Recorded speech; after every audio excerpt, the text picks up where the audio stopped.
नमस्कार दोस्तों, यदि आप भी भारत और न्यूजीलैंड के बीच खेले जा रहे 3 मैचों की टेस्ट सीरीज के दूसरे टेस्ट मुकाबले के दूसरे दिन का खेल देखकर खुश हुए हैं, तो हमारी इस वीडियो को एक लाइक जरूर कीजिएगा। दोस्तों, आज की हमारी इस वीडियो का लाइक टारगेट सिर्फ 500 लाइक्स का है, तो दोस्तों वीडियो को दिल से लाइक जरूर करें। दोस्तों, जैसा कि आप सभी जानते ही हैं कि फिलहाल अभी न्यूजीलैंड की टीम भारत के दौरे पर आई हुई है, जहां भारत और न्यूजीलैंड के बीच 3 मैचों की टेस्ट सीरीज खेली जा रही है, जिसका पहला मुकाबला बेंगलुरु के चिन्नास्वामी स्टेडियम में खेला गया था, जिसमें भारतीय टीम को हार का सामना करना पड़ा। जिसके बाद अब दोनों ही टीमें सीरीज का दूसरा टेस्ट मुकाबला खेल रही हैं, जिसमें पहले भारतीय टीम के बल्लेबाजों ने अपनी बल्लेबाजी का ऐसा कमाल दिखाया जिसने न्यूजीलैंड की टीम के पूरे होश उड़ा दिए। तो वहीं दूसरे दिन का खेल में भारतीय गेंदबाजों ने न्यूजीलैंड के बल्लेबाजों के ऊपर ऐसा कहर ढाया जैसा कभी सपने में भी न्यूजीलैंड की टीम ने नहीं सोचा होगा। तो दोस्तों, बताने जा रहे हैं आपको भारत और न्यूजीलैंड के बीच खेले गए दूसरे टेस्ट मुकाबले के दूसरे दिन का पूरा रोमांचक हाइलाइट्स। उससे पहले यदि आपने अभी तक चैनल को सब्सक्राइब नहीं किया है तो सब्सक्राइब जरूर करें, ऐसे ही क्रिकेट की अपडेट पाते रहने के लिए। तो दोस्तों, आप सभी जानते ही हैं कि भारत और न्यूजीलैंड के बीच 3 मैचों की टेस्ट सीरीज का दूसरा टेस्ट मुकाबला पुणे के मैदान में खेला जा रहा है, जहां न्यूजीलैंड की टीम ने टॉस जीता था और सोचा कि पहले टेस्ट मुकाबले की तरह ही भारतीय टीम को जल्दी आउट करके उनके ऊपर बड़ी लीड हासिल करेंगे। लेकिन भारतीय बल्लेबाजों ने उनके इस प्लान को पूरा चौपट कर डाला और खेल का पासा ऐसा पलटा जिसने न्यूजीलैंड की टीम के होश उड़ा दिए। जी हां दोस्तों, जहां पहले बल्लेबाजी करते हुए भारतीय बल्लेबाज रोहित शर्मा, यशस्वी जायसवाल, ऋषभ पंत और सरफराज खान ने न्यूजीलैंड के गेंदबाजों की जमकर धुनाई कर डाली और पहले ही दिन 500 से ज्यादा रनों का स्कोर बनाकर रख दिया। जहां पहले दिन का खेल खत्म होने तक भारतीय टीम ने स्कोर बोर्ड पर 513 रन लगा दिए थे और ऋषभ पंत जहां नाबाद 82 रन, तो वहीं दूसरी तरफ के एल राहुल 38 रन बनाकर क्रीज पर जमे हुए थे। जहां दूसरे दिन के खेल की शुरुआत हुई तो एक बार फिर पारी को आगे बढ़ाने के लिए पंत और राहुल की जोड़ी मैदान में उतरी, जहां इन दोनों ने दिन की शुरुआत में धीमी बल्लेबाजी की और टीम के स्कोर को धीरे धीरे आगे बढ़ाने लगे। जहां न्यूजीलैंड के गेंदबाज इन दोनों की साझेदारी को तोड़ने की पूरी कोशिश कर रहे थे, जो 50 रनों से ज्यादा की हो चुकी थीं, जिसने न्यूजीलैंड की टीम की परेशानियां बढ़ना शुरू कर दी थीं। वहीं 85वां ओवर लेकर आए मैट हेनरी को के एल राहुल ने सामने की तरफ एक शानदार छक्का जड़ा और इस दौरान उन्होंने अपने अर्धशतक को भी पूरा किया। इसके साथ ही अब भारतीय टीम ने 550 रनों का आंकड़ा पार कर लिया था। वहीं दूसरी तरफ ऋषभ पंत भी अपने शतक की बेहद करीब थे, जहां उन्होंने टिम साउदी के ओवर में 2 लगातार चौके ठोक इस मुकाबले में अपना बेहतरीन शतक ठोक डाला और दोनों ही बल्लेबाजों ने गले मिलकर जिसे सेलिब्रेट किया। साथ ही डग आउट से भी सभी ने खड़े होकर तालियां बजाई। अब दोनों ही बल्लेबाज बेहतरीन लय में नजर आ रहे थे और अब बड़े शॉट आसानी से खेल पा रहे थे। हालांकि सोचा था कि पंत की शतक के बाद रोहित शर्मा पारी को घोषित कर देंगे, लेकिन उन्होंने ऐसा नहीं किया और भारतीय टीम के स्कोर को यह दोनों और आगे ले जाने लगे। जहां 10वें ओवर में विलियम ओरोर्को को ऋषभ पंत ने निशाना बनाया और 2 छक्के इस ओवर में ठोक डाले। अब भारतीय टीम का स्कोर 570 रन से ज्यादा का हो गया था। वहीं दूसरी तरफ के एल राहुल भी अब अपने हाथ खोल चुके थे और 12वां ओवर लेकर आए।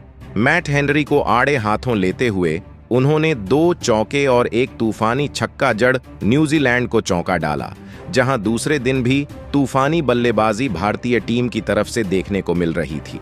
वहीं अब इन दोनों के बीच शतकीय साझेदारी पूरी हो चुकी थी, तो दूसरी तरफ के एल राहुल अपने शतक के करीब पहुंच चुके थे। लेकिन दोस्तों, न्यूजीलैंड के कप्तान टॉम लैथम ने गेंदबाजी में परिवर्तन किया और 16वां ओवर एजाज पटेल को थमाया, जिसके ओवर की पहली ही गेंद पर ऋषभ पंत ने एक बेहतरीन चौका जड़ा और 1 रन ले स्ट्राइक राहुल को थमाई। लेकिन चौथी गेंद पर राहुल को एजाज ने अपने जाल में फंसाया और उन्हें क्लीन बोल्ड कर पैवेलियन का रास्ता दिखाया, जहां के एल राहुल 86 रन बनाकर आउट हुए और इसी के साथ ही रोहित शर्मा ने पारी को घोषित कर दिया। जहां भारतीय टीम ने 97 ओवर का खेल खेला और उन्होंने स्कोर बोर्ड पर 589 रन लगा दिए थे और न्यूजीलैंड की टीम के सामने बहुत बड़ी लीड बनाकर रख दी थी। वहीं दूसरी तरफ ऋषभ पंत सेट थे और वह नाबाद 128 रन बनाकर लौटे, जहां इसके बीच लंच की घोषणा भी कर दी गई। और फिर लंच के बाद मुकाबले की शुरुआत हुई तो न्यूजीलैंड की टीम की तरफ से कप्तान टॉम लैथम और डेवोन कनवे पारी की शुरुआत करने मैदान में उतरे, जहां भारतीय टीम के द्वारा दी गई लीड बहुत ही बड़ी थी। ऐसे में इन दोनों ही बल्लेबाजों के कंधों पर जिम्मेदारी थी कि अपनी टीम को विस्फोटक और बेहतरीन ओपनिंग शुरुआत दिलाएं, और न्यूजीलैंड की इस ओपनिंग जोड़ी ने मैदान में उतरते ही भारतीय गेंदबाजी पर प्रहार करना शुरू कर दिया। अब जिस मैदान पर भारतीय बल्लेबाजों ने जमकर रन बरसाए हो, उस मैदान पर भला न्यूजीलैंड की यह ओपनिंग जोड़ी कहां पीछे हटने वाली थी। और इन दोनों ने ही शुरुआत से भारतीय गेंदबाजी पर लाजवाब बल्लेबाजी करके दिखाई थी। डेवोन कनवे और कप्तान टॉम लैथम की इस जोड़ी ने शुरुआत से ही भारतीय को दबाव में डालने की पूरी कोशिश करी, लेकिन भारतीय टीम के पास लीड बहुत बड़ी थी, जिससे कोई भी असर फिलहाल भारतीय टीम पर नहीं पड़ रहा था। हालांकि कोई भी गेंदबाज न्यूजीलैंड की इस ओपनिंग साझेदारी को नहीं तोड़ पा रहा था। देखते ही देखते इन दोनों ने ही मिलकर भारतीय गेंदबाजी पर बड़े शॉट खेले और एक शानदार अर्धशतकीय साझेदारी अपनी टीम के लिए बना डाली। तो वहीं दूसरे छोर पर शानदार बल्लेबाजी कर रहे डेवोन कनवे ने रविचंद्रन अश्विन को एक शानदार छक्का लगाते हुए अपना इस मुकाबले का धमाकेदार अर्धशतक पूरा कर लिया। कप्तान टॉम लैथम और डेवोन कनवे की यह साझेदारी अब 60 रनों से ज्यादा की हो चुकी थी, लेकिन तभी गेंदबाजी पर बुलाए गए कुलदीप यादव ने सेट हो चुके न्यूजीलैंड के कप्तान टॉम लैथम को अपना शिकार बनाया और एलबीडी ब्लू आउट कर उन्हें पैवेलियन का रास्ता दिखाया। कप्तान टॉम लैथम ने 38 गेंद में 20 रन बनाकर आउट हो पैवेलियन लौटे। न्यूजीलैंड की इस खतरनाक ओपनिंग साझेदारी के टूटने के बाद अब विल यंग बल्लेबाजी करने मैदान में उतरे थे, लेकिन नए बल्लेबाज विल यंग ने भी आते ही भारतीय गेंदबाजी पर बड़े शॉट खेलना शुरू कर दिया, जिसने भारतीय टीम के हर एक गेंदबाज की थोड़ी परेशानियां बढ़ा दी थीं। फिर एक बार अब न्यूजीलैंड की टीम के लिए एक और साझेदारी बन रही थी। डेवोन कनवे, जो मैदान में पूरी तरह सेट हो चुके थे, वह भारतीय कप्तान रोहित शर्मा और भारतीय टीम के पूरी गेंदबाजी के लिए किसी बुरे सपने की तरह साबित हो रहे थे। विल यंग और डेवोन कनवे के बीच अब 50 रनों की साझेदारी भी पूरी हो चुकी थी। भारतीय टीम की मुसीबत अब बढ़ रही थी। इस साझेदारी को तोड़ना अब बहुत ही ज्यादा जरूरी हो गया था।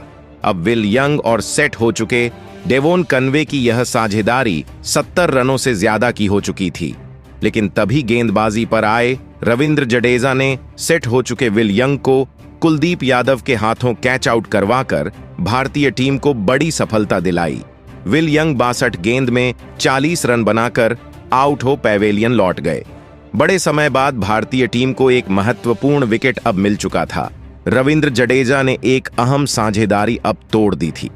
अब बल्लेबाजी के लिए रचिन रविंद्र मैदान में उतरे थे, लेकिन दूसरे छोर पर खतरनाक बल्लेबाजी कर रहे और भारतीय टीम के लिए सबसे बड़ा खतरा बन चुके डेवोन कनवे को इसी बीच रविचंद्रन अश्विन ने क्लीन बोल्ड कर पैवेलियन का रास्ता दिखाया। डेवोन कनवे इस मुकाबले में एक 3 गेंद में 87 रनों की शानदार पारी खेलकर आउट हो गए। हालांकि भारतीय टीम पहले से ही मुकाबले में बनी हुई थी, क्योंकि लीड ज्यादा थी। ऐसे में भारतीय टीम की स्पिन गेंदबाजी ने भी यह पूरा मुकाबला अब पलट दिया था। अब बल्लेबाजी के लिए डेरिल मिचेल मैदान में उतरे थे, लेकिन अब भारतीय गेंदबाजी के सामने बल्लेबाजी करना इतना भी आसान नहीं रह चुका था। भारतीय टीम का हर एक गेंदबाज अपनी पूरी जी जान लगाकर न्यूजीलैंड के बल्लेबाजी को रोकने की पूरी कोशिश कर रहा था। लेकिन अब फिर एक बार रचिन रविंद्र और डेरिल मिचेल ने मिलकर एक महत्वपूर्ण मौके पर न्यूजीलैंड की टीम की इस कमजोर दिख रही पारी को संभाल लिया और एक और साझेदारी अपनी टीम के लिए बनाना शुरू कर दिया। ये दोनों ही बल्लेबाज शानदार बल्लेबाजी कर रहे थे और भारतीय गेंदबाजी को विकेट लेने से रोक रहे थे। और फिर इस दौरान टी ब्रेक हुआ, जहां न्यूजीलैंड की टीम ने डेरिल मिचेल और रचिन रविंद्र की इस साझेदारी के बदौलत 170 रन 3 विकेट के नुकसान पर बना लिए थे। अब दोस्तों, टी ब्रेक के बाद मुकाबला शुरू हुआ और रचिन रविंद्र और डेरिल मिचेल की जोड़ी मैदान में उतरी। जहां दोस्तों, शुरुआत में तो ऐसा लग रहा था कि ये दोनों बल्लेबाज आउट होंगे नहीं और भारत के लिए मुसीबत बढ़ती चली जाएगी, लेकिन तभी डेरिल मिचेल के रूप में पहला बड़ा झटका टी ब्रेक के बाद न्यूजीलैंड की टीम को लगा। दरअसल दोस्तों, डेरिल मिचेल बाहर जाती हुई गेंद पर ऑफ स्टंप की ओर शॉट खेल बैठे और यहां खड़े यशस्वी जायसवाल ने शानदार कैच लपक कर डेरिल मिचेल को चलता किया और दोस्तों 26 रन बनाकर डेरिल मिचेल के रूप में न्यूजीलैंड की टीम को चौथा झटका लगा। अब दोस्तों, जैसे ही यह विकेट गिरा तो फिर मैदान पर बल्लेबाजी के लिए उतरे टॉम ब्लंडल। जहां दोस्तों, भारतीय टीम के द्वारा दी गई लीड को पार करना था तो न्यूजीलैंड की टीम को एक बहुत बड़ी साझेदारी की जरूरत थी।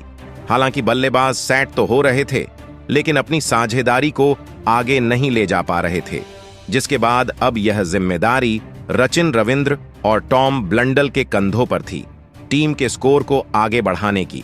लेकिन दोस्तों, टॉम ब्लंडल इस मुकाबले में भी कुछ समझ और परख पाते उससे पहले ही जसप्रीत बुमराह ने उन्हें अपने जाल में फंसाया, जहां उन्होंने वाइड क्रीज पर गेंदबाजी की और दोस्तों फ्रंट फुट पर आकर शॉट खेलने के लिए गए। टॉम ब्लंडल के बल्ले से भारी किनारा लेती हुई गेंद पीछे खड़े स्लिप में रोहित शर्मा के हाथों में चली गई, जहां सिर्फ 11 रन बनाकर टॉम ब्लंडल के रूप में न्यूजीलैंड की टीम को 5वां झटका लगा। अब दोस्तों, न्यूजीलैंड की टीम इस मुकाबले में 213 रन बना चुकी थी, लेकिन यहां टीम इंडिया को जरूरी था कि लीड कम होने से पहले न्यूजीलैंड को रोका जाए और अब विकेट गिरने के बाद ग्लेन फिलिप्स मैदान में उतरे और रचिन रविंद्र का साथ निभाने लगे। जहां दोनों बल्लेबाजों ने मिलकर साझेदारी को आगे बढ़ाना जैसे ही शुरू किया तो वहीं रचिन रविंद्र अपने अर्धशतक के बेहद करीब थे और उन्होंने एक चौका जड़ा और अपने अर्धशतक को पूरा किया।